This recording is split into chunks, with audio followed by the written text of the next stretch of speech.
Market में चल रहे सबसे ज्यादा सेल होने वाले सबसे ज्यादा पॉपुलर 2.1 बोर्ड का कंपैरिजन हम करने वाले हैं कि इनमें से कौन सा बोर्ड अच्छा है कौन सा बोर्ड बुरा है। अगर आप हेवी स्पीकर चलाना चाहते हो तो कौन सा सेट लेना चाहिए, लंबे टाइम तक चलाना चाहते हो तो कौन सा एम्पलीफायर लेना चाहिए, तो उन सारे टॉपिक को हम कवर करने वाले हैं।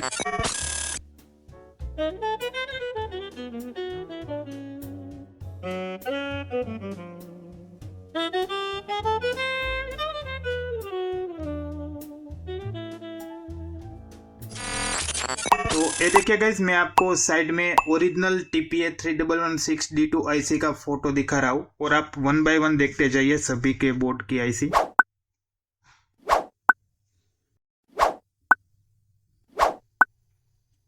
तो चलिए, सबसे पहले जो हमारा काम है इसको कचरे में फेंकना, क्योंकि इस बोर्ड का रिव्यू करने का कोई सेंस नहीं बनता है। जैसे ही इसमें आप पावर सप्लाई लगाओगे, स्पीकर जोड़ोगे, वॉल्यूम खोलोगे, सबसे पहला जो होगा इसकी IC से धुआं निकल जाएगा। ये नहीं हुआ तो इसमें जो ट्रैक है वो जल जाएंगे। ये भी नहीं हुआ तो ये आपके स्पीकर को डैमेज कर देगा, और थोड़ा बहुत चल भी गया तो साउंड क्वालिटी बिल्कुल कचरा आएगा। तो इस बोर्ड को हम हटा देंगे। तो ये अपना ZK MT21 मॉडल है। तो अब हमारे पास मेन 3 बोर्ड रहते हैं। तो ये सभी बोर्ड अपनी अपनी जगह पे सबसे पॉपुलर अभी 2.1 में चल रहे हैं मार्केट में। वीडियो स्टार्ट करने से पहले इन सब का मैं आपको प्राइस बता देता हूँ। मैं देख रहा था कि काफी जो यूट्यूबर सेल कर रहे हैं इस बोर्ड को, या फिर Amazon ऑनलाइन वेबसाइट, इन सब के जो प्राइस है इसका इतना ज्यादा हाइप बना के रखा है ओरिजिनल IC के नाम पे, और उसमें भी आपको ये कंफर्मेशन नहीं मिलता है कि ओरिजिनल IC ही मिलेगी।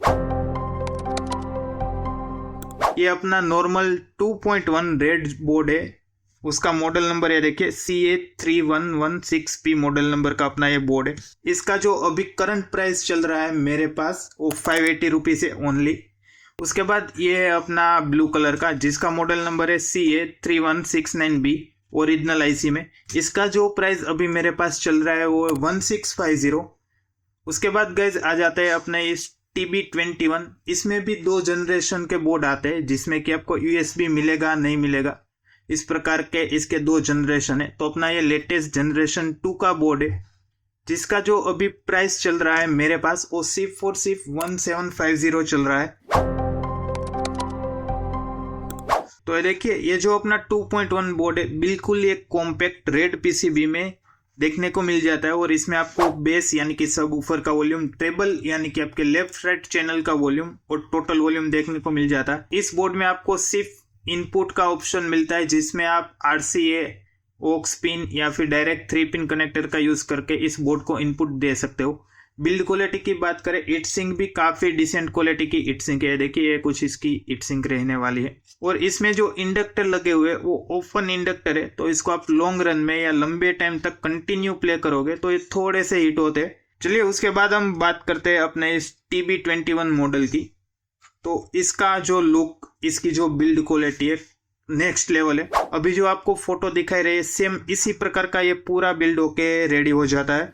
उसके बाद इसकी हीट सिंक की बात करें तो इसकी हीट सिंक भी डिसेंट दी गई है, ये देखिए। और इसमें जो अपना थर्मल पेस्ट आता है उसकी जगह पे थर्मल पैड का यूज किया है, तो आपके IC और उसके अलावा जितने भी ये कंपोनेंट है ये सारे को अच्छी तरीके से हीट मैनेज करके देगा। तो इस प्रकार का इसकी बिल्ड क्वालिटी है। उसके बाद इसमें वॉल्यूम कंट्रोल की बात करें तो सब ऊपर का वॉल्यूम, उसकी फ्रीक्वेंसी, लेफ्ट और राइट चैनल है उसका ट्रेबल और उसका बेस देखने को मिल जाएगा। उसके बाद अपना जो है मेन वॉल्यूम है वो पुश फंक्शन के साथ आता है, तो इसमें आप मोड स्विच कर सकते हो, जैसे एक बार ब्लूटूथ, बाद में USB, ऑक्स, इस प्रकार से। और ये अपना टोटल वॉल्यूम की तरह भी वर्क करेगा। और बात करते हैं गाइस हम अपने तीसरे और लास्ट बोर्ड की। तो देखिए, इसकी बिल्ड क्वालिटी भी काफी प्रीमियम बिल्ड क्वालिटी फील होगी आपको। इसमें देखिए आपको सील्ड इंडक्टर देखने को मिल जाता है, जैसे इसमें ओपन है। इन दोनों ही बोर्ड में आपको ये सील्ड इंडक्टर देखने को मिल जाता है। और इसकी हीट सिंक इन सभी बोर्ड में सबसे हेवी हीट सिंक इसकी, आप एक बार चेक करें। इसमें वॉल्यूम की बात करें तो आपको सब ऊपर का वॉल्यूम, उसके बाद उसकी फ्रीक्वेंसी, इसमें आपको लेफ्ट राइट स्पीकर का सेपरेट वॉल्यूम मिल जाएगा और ट्रेबल मिल जाएगा। उसके बाद ये इसका मास्टर वॉल्यूम है, जिसको कि इस प्रकार से आप कम ज्यादा करोगे और मोड स्विच करने के लिए सिंपली से पुश कर सकते हो। इसमें आपको USB का फंक्शन नहीं मिलता है। तो ये कुछ बात हो गई गाइज इसकी बिल्ड क्वालिटी के बारे में। चलिए अब हम बात करते हैं कनेक्टिविटी की। तो अगर आप ये बोर्ड लेते हो तो इसमें आपको USB पैनल लगाना होगा या फिर आप सिंपली से ऑक्स केबल का यूज़ करके इसको चला सकते हो। इस बोर्ड की बात करें तो इसमें आपको ब्लूटूथ इनबिल्ट मिल जाता है जिसका वर्जन 5 है। उसके बाद हम बात करें तो इसमें आप ऑक्स के थ्रू भी इसको चला सकते हो, तो इसमें आपको ऑक्स एंड ब्लूटूथ का सपोर्ट मिल जाएगा।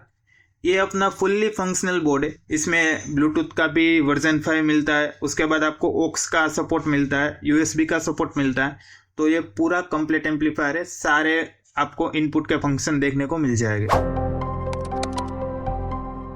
अब बात करते हैं मेन टॉपिक की कि इन तीनों में से साउंड क्वालिटी के मामले में कौन बेहतर है। तो इसको हम इस तरीके से डिफाइन करेंगे, ये परफेक्ट रहने वाला है उन लोगों के लिए जो DIY करना चाहते हैं, पोर्टेबल बूम बॉक्स या बैटरी से चलने वाला कोई स्पीकर बनाना चाहते हैं उसके लिए, क्योंकि बिल्कुल ही कम पावर ये लेता है और आपको बेहतर से बेहतर साउंड क्वालिटी डिलीवर करेगा। इसमें ओरिजिनल अपनी IC लगी हुई है। जो लोग कमर्शियल यूज़ के लिए कोई बिल्ड बना रहे हैं, जो कि लॉन्ग टाइम तक यूज़ करना चाहते हैं और बेहतर साउंड क्वालिटी चाहते हैं, तो उसके लिए ये बोर्ड रहने वाला है, क्योंकि इसमें आपको इतनी हेवी हीट सिंक मिलेगी कि आपको फैन लगाने की भी नीड नहीं है। और इसकी जो साउंड सिग्नेचर है, इसमें आपको ट्रेबल हल्का सा ज़्यादा मिलेगा। तो जो लोग लाउडनेस की तरफ जाना चाहते हैं वो बेशक इस बोर्ड को परचेस कर सकते हैं। इसमें आपको लाउडनेस की बिल्कुल भी कमी नहीं लगने वाली है। इसके बारे में आपको और डिटेल जानना है तो हमने ये सेपरेट वीडियो बना रखा है, आप उसको भी चेकआउट कर सकते हो। उसके बाद गाइस हम बात करें उन लोगों की जो एक एम्पलीफायर बिल्ड करना चाहते हैं, उसके लिए परफेक्ट होने वाला है। सिंपली से ये एम्पलीफायर ले लीजिए, उसके साथ में कुछ इस प्रकार का अपना ये 24 वोल्ट का 5 एम्पियर का एडाप्टर है। तो इस प्रकार का कोई एडाप्टर ले लीजिए तो आपका पूरा ही एम्पलीफायर बन के रेडी हो जाएगा। तो इन दोनों बोर्ड की साउंड क्वालिटी ऑलमोस्ट सेम है। इसमें इन दोनों में अगर मैं फ़र्क बताना चाहूँ तो सिर्फ इतना सा फ़र्क है कि इसमें ट्रेबल आपको ज़्यादा मिलेगा और इसमें आपको बेस थोड़ा ज़्यादा देखने को मिलेगा, बाकी साउंड क्वालिटी सिमिलर है। इसकी बात करें तो इसमें आपको बैलेंस साउंड मिलेगा, ना ही ट्रेबल ज़्यादा, ना ही बेस ज़्यादा, ना ही बेस कम, ना ही ट्रेबल कम। मान के चलिए आपने ये बोर्ड ले लिया लेकिन फिर आप ऑक्स के द्वारा इसको चला रहे हो तो आपका जो ये सारा कुछ फंक्शन है वो वेस्ट हो जाएगा। उसकी जगह पे आपको ये बोर्ड लेना चाहिए।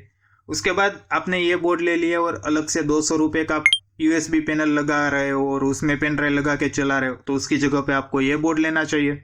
अगर आपका बजट कम है और आप सिंपली से DIY कर रहे हो तो आपको ये बोर्ड लेना चाहिए, ये बिल्कुल कम पावर लेगा। अब इन तीनों के मेन बात कर लेते हैं कि इसमें हम कौन सा पावर सप्लाई यूज़ कर सकते हैं। तो इन दोनों बोर्ड के लिए इस प्रकार का 24 volt 5 ampere more than enough है। टेक्निकली हम देखें तो इन दोनों को ही आपको 200 वोल्ट का सप्लाई देना होगा, तब जाके प्रॉपर आउटपुट दे पाएगा ऑन पेपर। लेकिन मैंने प्रैक्टिकली देखा है कि मैक्सिमम से मैक्सिमम लोड पे मैक्सिमम 4 एम्पियर कंज्यूम करते हैं, 4 से 5 एम्पियर। तो आप इन दोनों बोर्ड का यूज़ कर सकते हो और इसको आप 12 वोल्ट से लेकर 24 वोल्ट तक चला सकते हो। बहुत ही कम एम्पियर लेता है, करीबन 2 से 3 एम्पियर कंज्यूम करता है। इन दोनों बोर्ड के काफ़ी वीडियो अपने चैनल पे अवेलेबल है, तो उसको भी आप चेकआउट कर सकते हो अगर प्लान कर रहे हो। बाकी इन तीनों में से किसी भी बोर्ड को आपको लेना है, परचेस करना है, 100% ओरिजिनल IC के साथ ये तीनों बोर्ड मेरे पास आपको देखने को मिल जाएंगे। और